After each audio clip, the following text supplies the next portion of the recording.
অবরোধ, বোমাবর্ষণ আর অবিরাম বাস্তুচ্যুতির নির্মম বাস্তবতায় এবারও ঈদুল আজহার আনন্দ থেকে বঞ্চিত হচ্ছে গাজার মানুষ।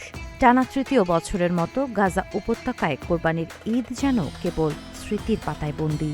যে উৎসব একসময় ত্যাগ, ভাগাভাগি আর আনন্দের প্রতীক ছিল, আজ তা পরিণত হয়েছে হাহাকার আর বেঁচে থাকার সংগ্রামের প্রতিচ্ছবিতে।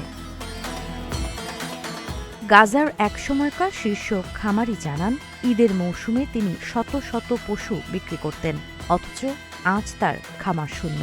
জীবন্ত পশু প্রবেশে নিষেধাজ্ঞা আর গবাদি পশু খাতের ধ্বংস তাকে বাধ্য করেছে ছোট একটি রেস্তোরাঁ চালাতে, যেখানে সামান্য হিমায়িত মাংসেই ভরসা করতে হচ্ছে।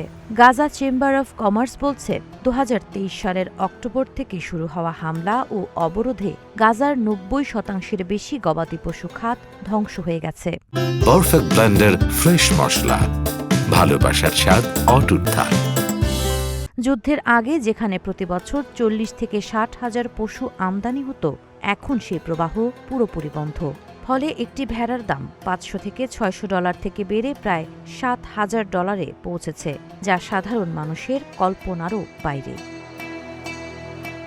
গাজার কৃষি মন্ত্রণালয়ের তথ্য মতে, আগে যেখানে ৬০,০০০ ভেড়া ছাগল ছিল, এখন তা নেমে এসেছে মাত্র ৩,০০০-এ। অধিকাংশ গরু প্রায় বিলুপ্ত।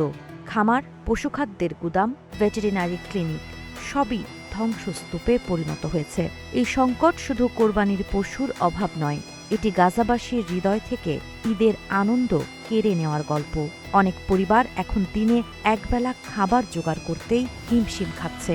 কোরবানির মাংস ভাগাভাগির যে আনন্দ, তা আজ গাজার শিশুদের কাছে শুধুই এক অচেনা গল্প। সাবা খান, নাগরিক প্রতিদিন।